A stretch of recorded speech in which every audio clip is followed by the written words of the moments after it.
হাসান জামিল, তোরে তো চোখের নেয়ামত দিছিলাম, তুই ভোগও করছস, এখন আযাবটা একটু বাড়ায়া দেই তো আমি কি জবাব দিব? তোরে তো জবানের নেয়ামত দিছিলাম, তুই ভোগও করছস, এখন আযাবটা একটু বাড়ায়। ও যুবক, তুমি কি জবাব দিবা? ও বাবা, আপনি কি জবাব দিবেন বলেন? ও ভাই, আপনি কি জবাব দিবেন? কার কি পুঁজি আছে বলেন? আমার তো নাই দেখা কাঁদতেছি, আপনাদের কার কি পুঁজি আছে বলেন? আমাদের পুঁজি আছে, নাই যে নাই তা না, পুঁজি আছে, আছে গুনার পুঁজি, গুনা গুনা গুনা। চুল পাইকা সাদা হয়ে গেছে, গুনা ছাড়তে পারে না। দাড়ি পাইকা সাদা হয়ে গেছে, গুনা ছাড়তে পারি না। ও বাবা, আপনি গুনাহ ছাড়বেন কবে? ও ভাই, আপনি গুনাহ ছাড়বেন কবে বলেন? মালিক যেন আমাকে আপনাকে ডেকে ডেকে বলছেন, আলাম ইয়ানিল্লাযীনা আমানু আন তাখশা কুলুবুহুম লিযিকরিল্লাহ। ওরে ইমানদার, আল্লাহর ভয়ে তোর অন্তরটা কেঁপে ওঠার সময় কি হয় নাই? যুবক, তুই ভাবিস না তোরে আল্লাহ চুল পাকা পর্যন্ত সময় দিবেন, দাড়ি পাকা পর্যন্ত সময় দিবেন? না রে না না। কত বাবারে দেখলাম সন্তানের লাশ কাঁধে নিয়ে যাইতেছে, কার কখন ডাক চলে আসে। আরে এখানেও তো এমন লোক থাকতে পারে, তার খবর নাই, তার কাফনের কাপড় দোকানে আইসা দিছে। এমনও তো হইতে পারে কালকে খবর পাইতে পারে বয়ান করে গেল মাওলানা হাসান জামিল তো দুনিয়ায় নাই। কার কখন ডাক চলে আসে। আরে তুমি কার নাফরমানি করতেছ? ওই মালিকের, যে মালিক আমাকে তোমাকে এত ভালোবাসেন, এত ভালোবাসেন। আল্লাহু আকবার। বলে কত ভালোবাসেন। ওর তুমি দেখো না, আমি আর তুমি দরজা জানালা আটকায়া যখন গুনাহ করি, ও যুবক, আমি আর তুমি দরজা জানালা আটকায়া যখন গুনাহ করি, আহারে ওই গুনাহ অবস্থায় আমার মালিক দরজার নিচে দিয়া বাতাস আর অক্সিজেন পাঠায়া দেন যেন আমি মইরা না যাই। ওই মালিকের নাফরমানি আর কত কাল? ভাই, আমার কথাগুলো যদি তোর হৃদয়ে টাচ না করে, তা আমি বলি তুই আমার সামনে আয়, আমার সামনে আয়, তোর পাওগুলো আমার সামনে মেলে দে, আমি তোর পাওটি ধইরা সারা রাত বসে থাকি, তুই গুনাহ ছেড়ে দে বাবা, গুনাহ ছেড়ে দে, ছেড়ে দে। গুনাহ তো হয়েই যাইতে পারে, আমরা তো মানুষ, ফেরেশতা না, নবীও না, আমাদের সবারই তো গুনাহ হইতে পারে, কিন্তু এই গুনাহ রাখার তো দরকার নাই, কারণ আমি তো এমন এক মালিক পাইছি যে দুনিয়ায় মানুষ অপরাধীরে খুঁজে শাস্তি দেওয়ার জন্যে। আহারে, আমি এমন এক মালিক পাইছি যে মালিক অপরাধীরে খুঁজেন মাফ করার জন্য। এমন মালিক পায়া গুনাহ কিভাবে ঘরের মধ্যে রেখে আমি ঘুরতেছি। দোস্ত, হযরত সাঈদ ইবনে আমের আল জুমাহির ঘটনা অনেক লম্বা, সেই দিকে যেতে পারবো না। বুঝাইতে চাচ্ছিলাম মানুষগুলো ছিল কি, হইল কি, কি পরিবর্তন। আল্লাহু আকবার। এবার একটু কথা বলেন আমার সাথে দ্রুত। এই যে পরিবর্তনটা ছিল, সবচাইতে খারাপ মানুষ হয়ে গেল সবচাইতে ভালো মানুষ, এই পরিবর্তনটা কি কারণে, কিসের ছোঁয়ায় বলেন? বলেন কিসের ছোঁয়ায়? কোরআনের ছোঁয়ায়। কিন্তু আমাদের জন্য দুর্ভাগ্য যে আল্লাহ তাআলা ওই কোরআনকে আসমানে উঠায় এনেছেন। ও ভাই, এটা হাদিসের কথা না, কোরআনের কথা না। এই রুমালওয়ালা তোমাকে বলছি, এটা হাদিসের কথা না, কোরআনেরও কথা না। আমাদের বড়দের কাছ থেকে শোনা, চোখের পানি টিস্যু দিয়া, কাপড় দিয়া, এটা ওইটা দিয়া মুইছা ফালায়া দিও না, এগুলারে ছড়ায়া দাও, ছড়ায়া দাও, ছড়ায়া দাও। এটা কোরআনের কথা না, হাদিসের কথা না, এটা মালিকের কাছে আসা। ও মালিক, তোমার ভয়ে পানি আল্লাহ যেখানে যেখানে পড়ছে, আমার এই জায়গাটা রে জাহান্নামের আগুন থেকে বাঁচাবে। অনেক দামি পানিটা টিস্যু দিয়া মুইছা ফালায়া দেওয়ার জিনিস না রে ভাই। আমাদের বড়দেরকে সবসময় দেখে আমরা পানিগুলারে মুইছা দেয়, এমনি মুইছা দেয়, আল্লাহ আমার মুখটারে জ্বালাইস না। কিন্তু আমাদের শিক্ষা ব্যবস্থার গোড়ায় কে? আরে মুহাম্মদুর রাসূলুল্লাহ সাল্লাল্লাহু আলাইহি সাল্লাম। বলেন, আবার বলেন, আমাদের শিক্ষা ব্যবস্থার গোড়ায় কে? বলে এটা কেমনি বললেন? আমগোড়া তো বুঝাই দিয়েছেন। হ্যাঁ, এটাও বুঝেন, এটাও বুঝেন। দেখেন আমরা কি করি কি পড়ি এটা বুঝাইতেছি আপনাদেরকে। এই যে মাদ্রাসাগুলো যারা চালাচ্ছেন এদের অধিকাংশই বুখারী শরীফ পড়া মানুষ। আমিও পড়ছি আলহামদুলিল্লাহ। প্রথম হাদিস ইন্নামাল আমালু বিন্নিয়াত, কথার কথা। এই হাদিস তো আমি পড়েছি এই যে আপনাদের খুব কাছের, আমার শৈশব কৈশোর সব কাটছে এখানে ফরিদাবাদ মাদ্রাসায়। আমার উস্তাদ ছিলেন এই হাদিসের শাইখুল হাদিস আল্লামা আব্দুল হাফিজ রহমতুল্লাহ আলাইহি। আর দেওবন্দ মাদ্রাসার উস্তাদ এই হাদিসের শাইখুল হাদিস আল্লামা নাসির খান রহমতুল্লাহ আলাইহি।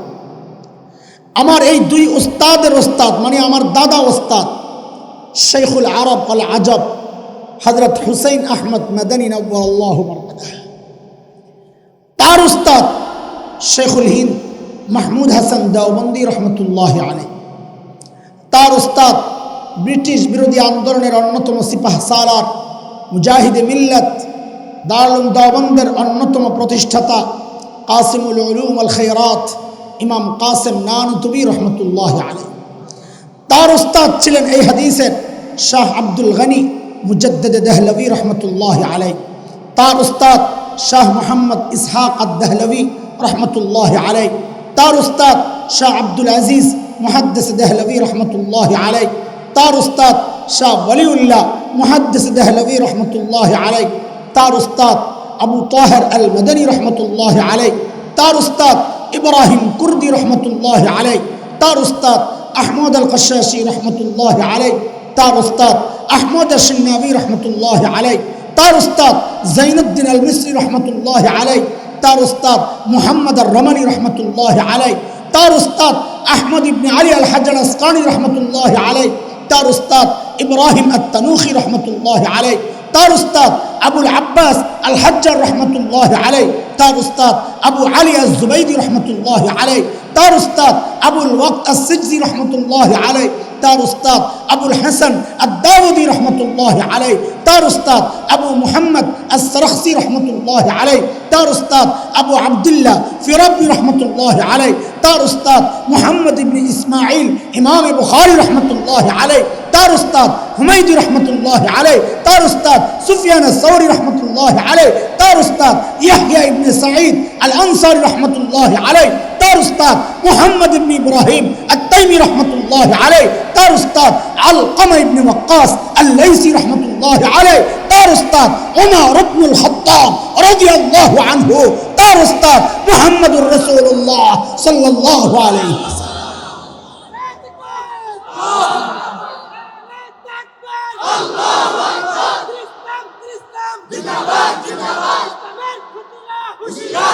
আমাদের শিক্ষার গোড়ায় কে বলেন? আহারে কি নিয়ে গর্ব করেন আপনারা? কি নিয়ে গর্ব করেন? আমি বলছি আমার কাছে আছে একটা হীরার টুকরা, আর আপনি বলেন হ্যাঁ আমার কাছে কম আছে। কি আছে? কয়েক ট্রাক বালু আছে। আপনারা কেমনে বুঝাবো? হীরা আর বালির পার্থক্য যে বুঝে না তাকে কিভাবে বুঝাই বলেন? মাঝে মধ্যে যখন এই শিক্ষা ব্যবস্থার বিরুদ্ধে চক্রান্তে কাউকে মারতে দেখি অবাক হই, একা একা মিটিমিটি হাসি। বেটা, যেই শিক্ষার গোড়ায় মুহাম্মদুর রাসূলুল্লাহ সাল্লাল্লাহু আলাইহি সাল্লাম, এটা ধ্বংস করবি এত সোজা? একজন তো সংসদে দাঁড়ায়া বইলেই ফেললেন, সরকার দলীয় না, ডরায়েন না, যেই কওমি মাদ্রাসাগুলো হচ্ছে বিষ বৃক্ষ। নাউজুবিল্লাহ কি জন্য পড়লেন? জাগা মতো নাউজুবিল্লাহ না পড়ার অপরাধে তওবা হিসাবে আরেকবার নাউজুবিল্লাহ পড়েন। কেন, কি সমস্যা? কারণ উনি ঠিকই বলছে। বলেন আলহামদুলিল্লাহ। হ্যাঁ, কওমি মাদ্রাসা বিষ বৃক্ষ। বলেন এবার আলহামদুলিল্লাহ। আহা, ডরাইতেছে মানুষ, ভাবতেছে ইমান টিমান জায়গা নিয়ে। আবার বলেন বলেন এই কওমি মাদ্রাসা বিষ বৃক্ষ। বলেন হ্যাঁ আলহামদুলিল্লাহ। কেন এবার বুঝেন? লবণ চেনেন তো না? মানুষের খাবারের জরুরি আইটেম। লবণ ছাড়া খাবার একদম বেসাদ। যোগ চিনেন? যোগ কি খায়? যোগ কি খায়? রক্ত খায়। ওই রক্ত খেকো যোগের জন্যেও কি লবণ জরুরি আইটেম? একদলা লবণ দিছেন, যোগ কি আপনার সালাম দিতে দিতে হাইটা যাবে গা না মারা যাবে? কেন? ওর জন্য এটা জরুরি আইটেম না, এটা বিষ। তা আমরাও বলি হ্যাঁ কথা তো ঠিকই আছে, যারা মানুষ তাদের জন্য আল্লাহর দেওয়া একটা শ্রেষ্ঠ নিয়ামতের নাম এই মাদ্রাসা। কিন্তু যারা মানুষের রক্ত চুষে চুষে সম্পদের পাহাড় গড়ে, ওদের জন্য তো জরুরি আইটেম না, ওদের জন্য তো বিষ। কথা তো ঠিকই আছে। আলহামদুলিল্লাহ কেন পড়াইলেন ওইটাও বুঝেন না, বুঝে আগাইন। ধরেন আপনি কক্সবাজার মহেশখালীতে একটা চিনির ফ্যাক্টরি দিয়েছেন, ওখানে চিনির চাষ হয় ক্ষেতের মধ্যে। ওখান থেকে আপনার ফ্যাক্টরির লবণ আসছে স্যাম্পল। এটা আসল না নকল কেমনে বুঝুম রে? কয় স্যার একটা যোগ ধরে লই হাই, যা লিয়ে আয়। তো একটা যোগ লিয়ে আইছে রাখছে, এখন একটু লবণ দেন ওর মাথার মধ্যে, দেখি কি হয়। জোকের মাথায় লবণ দিছে, দেখে যে জোক মরে না, হাঁটতে হাঁটতে জায়গা। এখন আপনি বলেন এই লবণ সলিড না ভেজাল? লবণ দেওয়ার সাথে সাথেই জোকটা ছটফট করতে করতে মারা গেছে। এখন বলেন এই লবণ সলিড না ভেজাল? তখন আপনার কি নারাজ হওয়ার কথা না খুশি হওয়ার কথা? নাউজুবিল্লাহ পড়ার কথা না আলহামদুলিল্লাহ পড়ার কথা? ওই আলহামদুলিল্লাহ তো বের করতে চাই, পড়তে চান না। যেহেতু যুগদের গায়ে মাদ্রাসার ভূমিকা লাইগা গেছে, বুঝতে হবে আমাদের খেদমতগুলো ঠিকঠাক চলছে, আমরা ভেজাল জিনিস সাপ্লাই দিচ্ছি না, আসলটাই দিচ্ছি, এই জন্যই তো যুগের গায়ে লাগছে। এখন কি বলবেন? নাউজুবিল্লাহ না আলহামদুলিল্লাহ? এটা তো বলতে চান না, আপনারা ডরাইতেছেন। আল্লাহর হাবিব সাল্লাল্লাহু আলাইহি ওয়াসাল্লাম ওই 2 মিশনে যখন মেহনত শুরু করলেন, ওই বর্বর মানুষগুলো এখন আর বর্বর নাই, পাল্টায়া গেছে। বলে পাল্টায়া তাদের নতুন পরিচয় কি হয়েছে? বলে আমি কি বলবো? নবীকে জিজ্ঞেস করো, আল্লাহকে জিজ্ঞেস করো। নবীকে জিজ্ঞেস করলাম, ইয়া রাসূলুল্লাহ, ওই বর্বরদের নতুন পরিচয় বলেন। আল্লাহর নবী বলেন, খায়রুল কুরুনি কারনি। এরা আর বর্বর নাই, এরা মানব ইতিহাসের শ্রেষ্ঠ মানুষ হয়ে গেছে। আল্লাহকে জিজ্ঞেস করলাম, আল্লাহ ওই বর্বরদের পরিচয় বলেন, নতুন পরিচয়। আল্লাহ বলেন, সীমাহুম ফি উজুহিহিম মিন আসারিস সুজুদ। আল্লাহ বলেন ওদের চেহারার মধ্যে সেজদার চিহ্ন দেখবা। বলে এটা তো বাহির দিয়া দেখলাম, তার মানে বাহির দিয়া ফিটফাট, আবার ভেতরে সদরঘাট কিনা? আল্লাহ বলেন না না না, ওদের বাহিরটাও 1 নাম্বার, ওদের ভেতরটাও 1 নাম্বার। কারণ আমি ওদের কলবের পরীক্ষা নিছি, ওই পরীক্ষায় ওরা পাস। কে বলেন? আল্লাহ বলছেন, উলাইকাল্লাযীনা ইমতাহানাল্লাহু কুলুবাহুম লিত্তাকওয়া লাহুম মাগফিরাতুন ওয়া আজরুন আযীম। আল্লাহ বলেন আমি ওদের তাকওয়ার পরীক্ষা নিছি, কলবের পরীক্ষা নিছি, ওই পরীক্ষায় ওরা পাস, মানে ওদের ভেতরটাও 1 নাম্বার, বাহিরটাও। আচ্ছা শুনে, সময় তো খায়া লাইছে রাস্তায়, এখন তো আপনার ঘরে লম্বা সময় দেন যাইব না।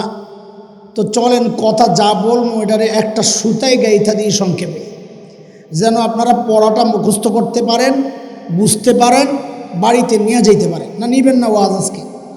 হ্যাঁ নিয়ে যাইতে হবে, এখান থেকে সবক নিতে হবে। উড়া দুরা মারলাম, কিচ্ছু মনে নাই, তাহলে তো লাভ হইল না। একটা সুতায় গাইথা দিয়ে আপনাদেরকে আজকে 6 কথার পড়া।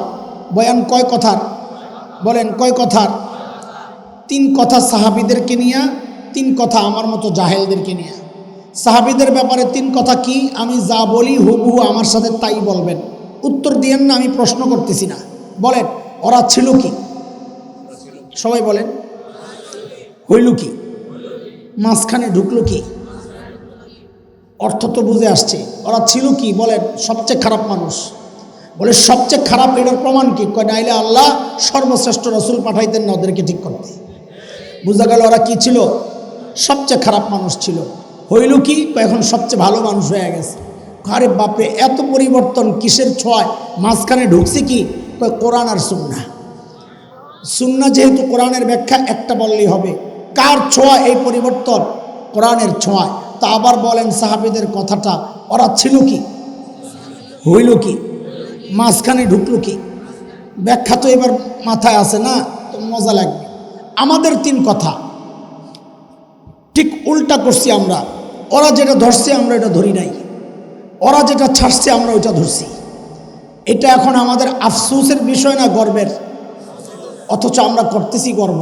আমার ছেলে ডাক্তার, কোরআন পড়তে পারে না, আমার ছেলে ইঞ্জিনিয়ার, আমার জানাজা পড়তে পারে না। আফসোসের কথা, অথচ করতেছি গর্ব। এই জন্য আমাদের 3 কথা বলেন, ধরলাম কি, ছাড়লাম কি। হাত ওঠান, এরকম হাত ওঠান, কপালে একটা বাড়ি দেন আর কোন আহারে করলাম কি। বলেন আবার, ধরলাম কি, ছাড়লাম কি, আহারে করলাম। আরে আহারে হাসতে হাসতে না, আমি আফসোস নিয়ে একদম কলিজার নিচের থেকে টাইনা বের করবেন। আহারে করলাম কি। মনে থাকবে? কয় কথার বয়ান বলেন, কয় কথার বলা ভাই? মনে থাকবে তো ইনশাল্লাহ? কোনো জায়গায় যদি বক্তা আসে নাই বইয়া পড়বা যে আমি 6 কথা জানি, শুনেন পারবা না ইনশাল্লাহ? সাহাবীদের ব্যাপারে কয় কথা? ওরা ছিল কি, হইল কি, মাঝখানে আমরা ধরলাম কি, ছাড়লাম কি, আহারে করলাম কি। ঠিক আছে, আচ্ছা এবার চলেন সাহাবীরা ছিল কি, হইল কি একটু বুঝাই। পরিবর্তনটা দেখেন, কি মানুষ কি হয়ে গেছে। আল্লাহর নবীর এক সাহাবী হযরত সাঈদ ইবনে আমির আল জুমাহি রাদিয়াল্লাহু আনহু মুসলমান হয়েছেন একটু দেরিতে, কিন্তু ইসলাম ছিল বড় পাক্কা। কতটা পাক্কা যে হযরত ওমরের মতো মানুষ যখন খলিফা যায় বুঝায়, ওমর ঠিকঠাক মতো চালায় না, এলে কিন্তু আল্লাহ ধরবো। বেটার কলিজায় সাহস কত। মানুষ নিজে যখন সৎ হয় তো তার সাহসও উঁচা হয়। নিজে 2 নম্বর হইলে কথা কয় মিনমিন কইরা, আর তেলের দাম বাড়ায়। বুঝছস নি কিছু আন্দাজি? আচ্ছা না বুঝলেও সমস্যা নেই, বুঝলেও সমস্যা নেই।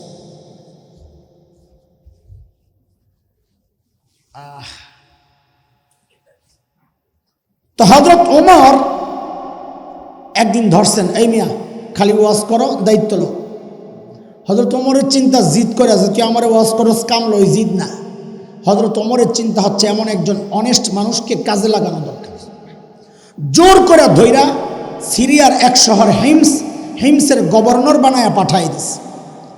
আমিরুল মুমিনের নির্দেশ পালন করা ফরজ। হযরত সাঈদ চলে গেছে। সামনের কথাগুলো বুঝার জন্য একটু কথা বুঝে নেন। মানুষ যখন, এলাকা যখন ধনী হয়, জনপ্রতিনিধি যারা হন তারাও ধনী হন। আজকের দুনিয়ায় Bangkok, Singapore, Thailand, Dubai, Abu Dhabi, Karachi, Bombay, আমাদের চিটাগাং, এগুলো যেমন বাণিজ্যিক শহর, ওই সময়ে গোটা দুনিয়ার বাণিজ্যিক শহর ছিল সিরিয়া। কাজে একটু বুঝে শুনে বলেন তো, সিরিয়ার শহর এক হিমস, ওই হিমসের গভর্নর ধনী হওয়ার কথা না গরিব হওয়ার কথা? কেমন ধনী? ছোটো মোটো না অনেক বড়? তো দেখেন আল্লাহর নবীর সাহাবীরা ছিল কি, হইল কি। দেখেন 1 পয়সার জন্য যারা মানুষ খুন করত, এখন কত বড় ধনী হয়ে গেছে একটু দেখেন। হিমস থেকে এক দল আসছে হযরত ওমরের সাথে সাক্ষাৎ করার জন্য। কথাবার্তা বলার পর হযরত ওমর বললেন, এই হিমসের গরিবদের একটা লিস্ট দাও, আমি বাইতুল মাল থেকে ওদের জন্য কিছু বরাদ্দ দিয়ে দিব। হিমসের লোকেরা সুযোগ পায়া লিস্ট একটা করছে বড়। আহারে মানুষগুলো ছিল কি, হইল কি। দেখেন হযরত ওমরের সামনে যখন লিস্ট পেশ করছে ফুকারা ও হিমস, হযরত ওমর লিস্টের দিকে নজর বুলেই তো অবাক হয়ে গেছেন। দেখেন কি, লিস্টের শুরুর দিকেই হিমসের গভর্নর সাঈদ ইবনে আমির আল জুমাহির নাম। ওমর জিজ্ঞেস করলেন, আমি এরকম ফাঁকে এরকম, আরে কি ব্যাপার, তোমাকে গভর্নরও কি গরিব নাকি? তো হিমসের লোকেরা জবাব দেন, বালা আমিরুনা আফকরুনা, আমাদের গভর্নর শুধু গরিব না, হিমসের মধ্যে সবচাইতে গরিব। হযরত ওমর এতটা খুশি হয়েছেন, 1000 স্বর্ণ মুদ্রা প্যাকেট করে হাদিয়া হিসাবে দূত মারফত পাঠাইয়া দিয়েছেন, যাও আমার সাঈদকে দিয়ে আসো। 1000 স্বর্ণ মুদ্রা পর্যন্ত কোটি টাকার উপরে। দূত যখন হিমসে পৌঁছে, অদস্ত খেয়াল করেন, হযরত সাঈদের কাছে যখন ওই হাদিয়া পেশ করছে, হযরত সাঈদ যখন বুঝছেন এই বিশাল অঙ্কের হাদিয়া তার জন্য হাদিয়া, উনি প্যাকেটটাকে ছুঁড়ে মেরে চিৎকার দিয়ে বলে উঠলেন, ইন্না লিল্লাহি ওয়া ইন্না ইলাইহি রাজিউন। হাদিয়া পাইলে ইন্না লিল্লাহ পড়ার কথা না আলহামদুলিল্লাহ? আমি তো আলহামদুলিল্লাহ পড়তাম, আপনারা কি পড়তেন? আল্লাহর নবীর সাহাবী কি পড়তেছেন? ইন্না লিল্লাহ পড়তেছেন। বউ ভেতর থেকে ডরায় গেছে, সাথে সাথে জিজ্ঞেস করলেন মদিনা থেকে দূত আসছে, না জানি কোন দুঃসংবাদ নিয়ে আসছে। আকুতিলা ওমর ইবনুল খাত্তাব এইভাবে ইন্না লিল্লাহ কেন পড়ছেন? হযরত ওমর কি শহীদ হয়ে গেছে? হযরত সাঈদ বলেন যে না না, ঘটনা তা না, বরং তার চেয়েও মারাত্মক, তার চেয়েও। বউ তো আরও ডরায় গেছে, বলে আকুতিলাল মুসলিমুনা ফি মারিকা, তাইলে কি কোনো যুদ্ধের মধ্যে মুসলমান ব্যাপকভাবে শহীদ হয়ে গেছে? বলে না না, ঘটনা তাও না, বরং তার চেয়ে মারাত্মক। বউ তো আরও ডরায় গেছে। আরে বলেন না, কি সমস্যা? আল্লাহু আকবার, কি মানুষ ছিল এরা, কি হয়ে গেল? ওই জবাবটা আজীব এক জবাব, ইতিহাসের পাতায় লেখা হয়ে গেছে সোনার অক্ষরে। এখন এটা দেখে দেখে আমরা নসিহত গ্রহণ করি। হযরত সাঈদ বলতেছেন, দাখালাত আলাইয়া দুনিয়া লিতুফসিদা আখিরাতি, আরে আমার ঘরে দুনিয়া ঢুকছে আমার আখিরাতকে বরবাদ করার জন্য। ছিল কি, হইল কি? সাথে সাথে বিবিকে বললেন, আমি চাই মদিনার দূত আমার ঘরে থাকতে থাকতে এই 1000 স্বর্ণ মুদ্রা তুমি হিমসের গরিবদের মধ্যে বিলাইয়া দিয়া দিবা। বিবিও তো আর আমার আপনার বিবি না যে হ্যাঁ কয় কি বেটা, আপনারটা দেন, অর্ধেক করে এলান, আপনারটা দিয়ে এলান, আমারটা থাক। কিন্তু আল্লাহর নবীর সাহাবীর বিবিও আল্লাহ ওইরকম নেককারই মিলেছে, জেসকার লগে তেসকা। হ্যাঁ, বিবি কয় কোনো সমস্যা নাই, আপনি চিন্তা করেন না, আমি এখনই সব দিয়ে দিস। দূত এই সমস্ত কারবার দেখে কয় হায় কই আসলাম, এরা মানুষ না ফেরেশতা। দ্রুত ফেরত গেছেন মদিনায়। হযরত ওমর শুই না অবাক, খুশিতে হযরত ওমর বলেন কি, এই কাফেলা রেডি কর, আমার সাঈদকে দেখতে যাও। কাফেলা রওনা দিয়া দিছে হিমসের দিকে। হিমসে যখন হযরত ওমরের কাফেলা ঢুকে, হাজারো মানুষ দৌড়ায় আসতেছে। আহারে, মদিনা থেকে আমাদের আমিরুল মুমিনিন আসতেছেন, আল্লাহর নবীর শ্রেষ্ঠ সাহাবী আসতেছেন এক নজর দেখার জন্য। হাজারো মানুষের জমায়েত, হযরত ওমর বসা, পাশে সাঈদ ইবনে আমের আল জুমাহি। হযরত ওমর চিন্তা করলেন, যেহেতু মানুষ আসছে, আমি তো ভালো জানি, কিন্তু জনগণ কি বলে একটা পরীক্ষা নিয়ে আলাই। জিজ্ঞেস করলেন, এই হিমসের মানুষ, আপনাদের গভর্নরের বিরুদ্ধে কারো কোনো অভিযোগ আছে? ওরে বাপরে, বলতে দেরি, লাভ দিয়ে একজন দাঁড়ায় আছে, ওনার দেখা দেখি আরো 3 জন আছে। ওমর তো ডরাই গেছে, এই কি কারবার, কারে দেখতে আইলাম? আচ্ছা আচ্ছা রাখেন, আর দাঁড়াই। বলেন আপনার কি সমস্যা বলেন। 1 নাম্বার বলে, আমিরুল মুমিনিন, আমাদের গভর্নর আছে না, মাসে 1 দিন অফিসে আসে না। মাসে কয় দিন? আর আমাদের অফিস তো সপ্তাহে 2 দিন বন্ধই থাকে, আরও কত ছুটি আছে, তাই না? আর ইসলামী শাসন ব্যবস্থায় গভর্নরের বিরুদ্ধে অভিযোগ মাসে কয় দিন আসে না? হযরত ওমর তো রাগ হয়ে গেছেন। সাঈদ জবাব দাও, কেন তুমি মাসে 1 দিন অফিসে আসো না? ধনী এলাকার গভর্নর আসামির কাঠগড়ায় দাঁড়ায়া বলতেছেন, আমিরুল মুমিনিন, এই যে আমার গায়ে 2 টুকরা কাপড় দেখতেছেন, একটা লুঙ্গির মতো করে পরা, আরেকটা চাদরের মতো করে জড়ানো। আমিরুল মুমিনিন, আমার না এই 2 টুকরা কাপড় ছাড়া আর কোনো কাপড় নাই। 1 মাস পড়তে পড়তে দুর্গন্ধ হয়ে যায়, নিজেরও কষ্ট হয়, যারা আসে ওদেরও কষ্ট হয়। তাই মাসে 1 দিন উপরেরটা ধুয়ে দেই, শুকায়া গেলে ওইটারে নিচে পরি, নিচেরটা ধুয়ে দেই, শুকায়া গেলে ওইটারে গায়ে জড়াই। আমিরুল মুমিনিন, এমন করতে করতে বেলা অনেক দূর চলে যায়, আসি না যে তা না, আসতে দেরি হয়। উনি হয়তো সকালে আইসা না পাইয়া মনে করছে আমি আসি না। আচ্ছা বলেন আপনার কি সমস্যা? 2 নাম্বার জন দাঁড়ায় তো দিছে আরো মারাত্মক অভিযোগ। বলে, আমিরুল মুমিনিন, আমাদের গভর্নরে দিনে তো পাই, রাতে আর পাই না, রাতেও সময় দেওয়া লাগবে। অবস্থা দেখেন, ইসলামী শাসন ব্যবস্থা। ওমর তো রাগ হয়ে গেছেন। সাঈদ জবাব দাও, কেন তোমাকে রাতে পাওয়া যায় না? হযরত সাঈদ বলেন, আসামির কাঠগড়ায় এটা তো আমি প্রকাশ করতে চাই নাই, এখন তো না করেও পারছি না। আমিরুল মুমিনিন, কাসসামতু হায়াতি বাইনা রাব্বি ওয়া বাইনা ইবাদি। আমিরুল মুমিনিন, আমি আমার জীবনটাকে 2টা ভাগ করেছি। 1 ভাগ রাতটা আমি আমার মালিককে দেই, আর 1 ভাগ দিনটা মালিকের বান্দাদেরকে দেই। আহা, কি মানুষ ছিল ওরা, কি হয়ে গেল, ছিল কি, হইল কি? মালিকের জন্য আলাদা টাইম বরাদ্দ। আমরা তো ব্যস্ত মানুষ, আমাদের হাতে কত কাজ, হায় হায় মালিককে টাইম দেওয়ার সময় কোথায়।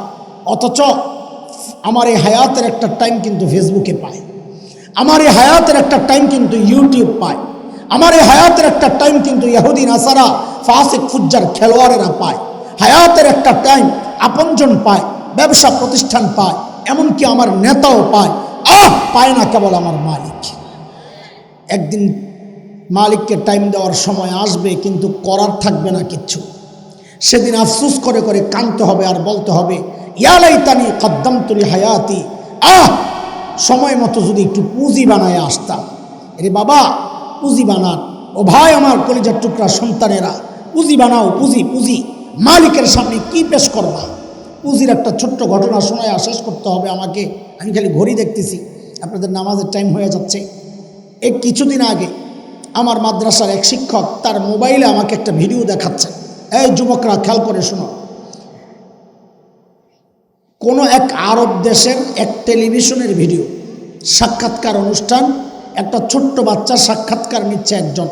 বাচ্চাটা অন্ধ, বড়জোর 13-14 হবে বয়স। অন্ধ মানে চোখ খোলা, চোখ নষ্ট অন্ধ না, এটাকে বলে কাফি মাকফুফুল আইট। মাকফুফুল আইট, চোখ একদম লেপটানো, চামড়া লাগানো। তো উপস্থাপক জিজ্ঞেস করতেছে, আচ্ছা তোমার যে চোখের নেয়ামতটা নাই, তুমি কি আল্লাহর কাছে নেয়ামত ফেরত চাও? আজকে আমার আযাবকে একটু কমায়া দেওয়া যায়।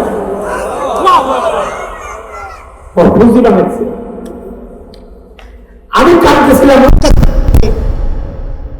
যাহারে আমার যখন সিরিয়াল আসবে, আমার মালিক যদি আমাকে ঠিক উল্টা প্রশ্ন করেন। কি প্রশ্ন? হাসান জামিল, তোরে তো চোখের নেয়ামত দিছিলাম, তুই ভোগও করছস, এখন আযাবটা একটু বাড়ায়া দেই, তো আমি কি জবাব দিব? তোরে তো জবানের নেয়ামত দিছিলাম, তুই ভোগও করছস, এখন আযাবটা একটু বাড়ায়। ও যুবক, তুমি কি জবাব দিবা? ও বাবা, আপনি কি জবাব দিবেন বলেন? ও ভাই, আপনি কি জবাব দিবেন? কার কি পুঁজি আছে বলেন? আমার তো নাই দেখে কাঁদতেছি। আপনাদের কার কি পুঁজি আছে বলেন? আমাদের পুঁজি আছে, নাই যে নাই তা না। পুঁজি আছে, আছে, গুনার পুঁজি, গুনা গুনা গুনা। চুল পাইকা সাদা হয়ে গেছে, গুনা ছাড়তে পারে না। দাড়ি পাইকা সাদা হয়ে গেছে, গুনা ছাড়তে পারি না। ও বাবা, আপনি গুনাহ ছাড়বেন কবে? ও ভাই, আপনি গুনাহ ছাড়বেন কবে বলেন? মালিক যেন আমাকে আপনাকে ডেকে ডেকে বলছেন, আলাম ইয়ানিনিল্লাযীনা আমানু আন তাখশা কুলুবুহুম লিযিকরিল্লাহ। ওরে ইমানদার, আল্লাহর ভয়ে তোর অন্তরটা কেঁপে ওঠার সময় কি হয় নাই? যুবক, তুই ভাবিস না তোরে আল্লাহ চুল পাকা পর্যন্ত সময় দিবেন, দাড়ি পাকা পর্যন্ত সময় দিবেন? না রে, না না। কত বাবারে দেখলাম সন্তানের লাশ কাঁধে নিয়ে যাইতেছে, কার কখন ডাক চলে আসে। আরে এখানেও তো এমন লোক থাকতে পারে, তার খবর নাই, তার কাফনের কাপড় দোকানে আইসা দিয়েছে। এমনও তো হইতে পারে কালকেই খবর পাইতে পারে বয়ান করে গেল মাওলানা হাসান জামিল তো দুনিয়ায় নাই। কার কখন ডাক চলে আসে। আরে তুমি কার নাফরমানি করতেছ?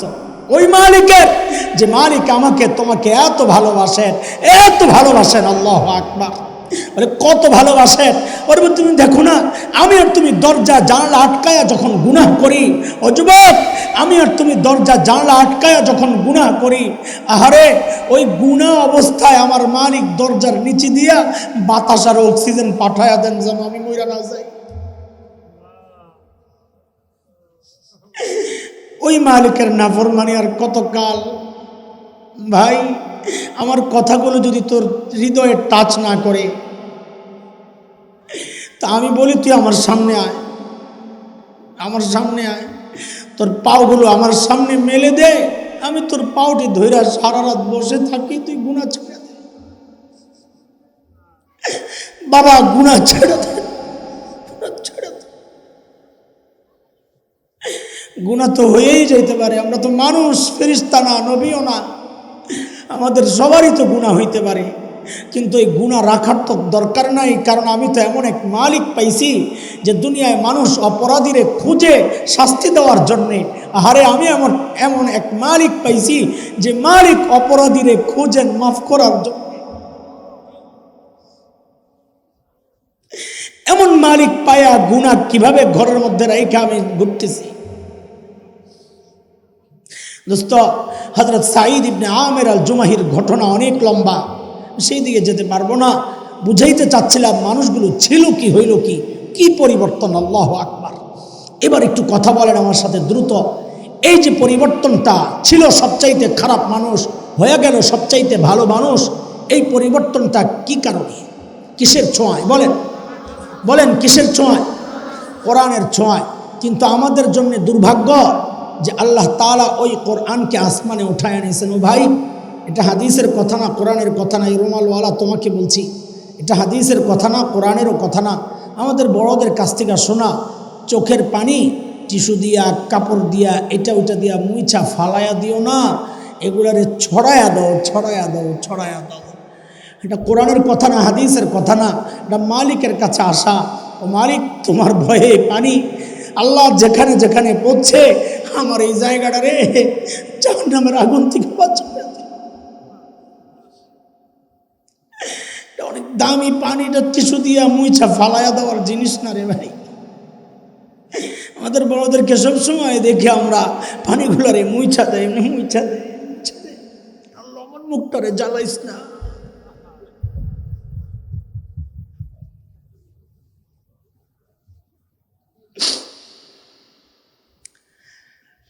জবাব দেন, কথা বলেন। এই কোরআনকে আল্লাহ উঠায় নিছেন না এখনো আছে?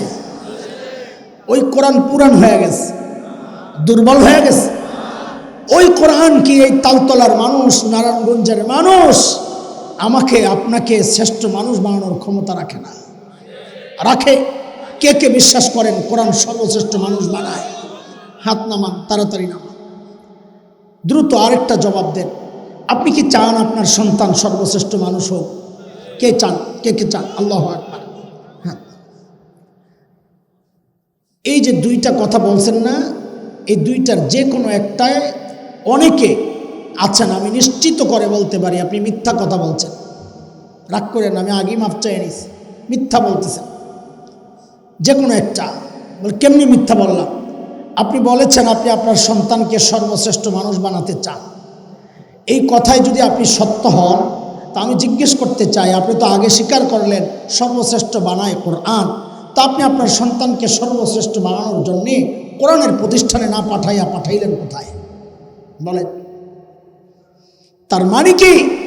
মানে হচ্ছে, হয় আপনি আপনার সন্তানকে সর্বশ্রেষ্ঠ বানাতে চান না, মিথ্যা বলেছেন, অথবা চান কিন্তু এটা বিশ্বাস করেন না যে কোরআন মানুষকে সর্বশ্রেষ্ঠ বানায়।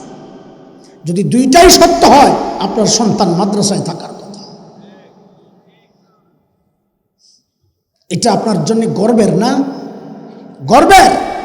আমাদের এক বড় ডক্টর, আমেরিকার এক ইউনিভার্সিটির প্রফেসর, আমাদের মসজিদ এলাকার এক লোক মারা গেছে, তার ছেলে সন্তান আসছে, বাবার জানাজা পড়বে, দাফন করবে।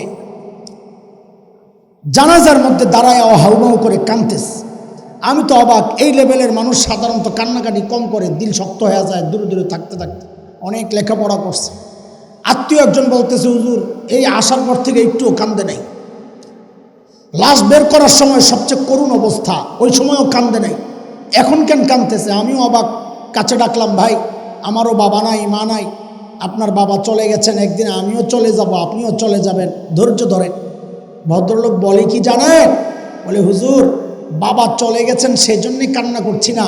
আমি তো আরও অবাক, তো কেন কান্না করছেন?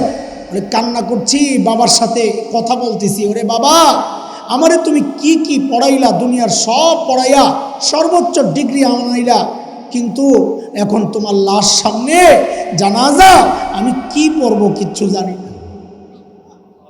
কিসের গর্ব করেন বলেন তো? হ্যাঁ, কি নিয়ে গর্ব করেন? যে বাবার সন্তান তার জানাজা পড়ানোর মতো যোগ্যতা রাখে না, ওই বাবার গর্ব করা সাজায় না, সাজে না ওই বাবার গর্ব করা। আরে গর্ব তো সে করবে যার সন্তান কালকে পাগড়ি মাথায় নিবে, গর্ব তো সে করবে যার সন্তান দিন মানে, দিন চর্চা করে, কোরআন পড়তে জানে শুদ্ধ করে। গর্ব তো করবে ওই বাবা। আমি আপনি কিসের গর্ব? এটা আমাদের গর্ব না, আমাদের আফসোস করা দরকার। কথা বলেন। সেই জন্যই বলছি, আহারে ধরলাম কি, ছাড়লাম কি, আহারে করলাম কি। মনে থাকবো তো ইনশাআল্লাহ। আল্লাহ তাআলা কথাগুলোকে হৃদয়ঙ্গম করে আমলের তৌফিক দান করেন। আমাদের সবাইকে আল্লাহ তাআলা কোরআনওয়ালা বানায়া দেন, পড়নেওয়ালা বানায়া দেন, জাননেওয়ালা বানায়া দেন, মাননেওয়ালা বানায়া দেন। আমিন। ওয়া আখিরু দাওয়ানা আলহামদুলিল্লাহি রাব্বিল আলামিন। সুবহানাকাল্লাহুম্মা বিহামদিক আশহাদু আল্লা ইলাহা ইল্লা আনতা আস্তাগফিরুকা ওয়া আতুবু ইলাইক। আসসালামু আলাইকুম ওয়া রাহমাতুল্লাহি ওয়া বারাকাতুহু।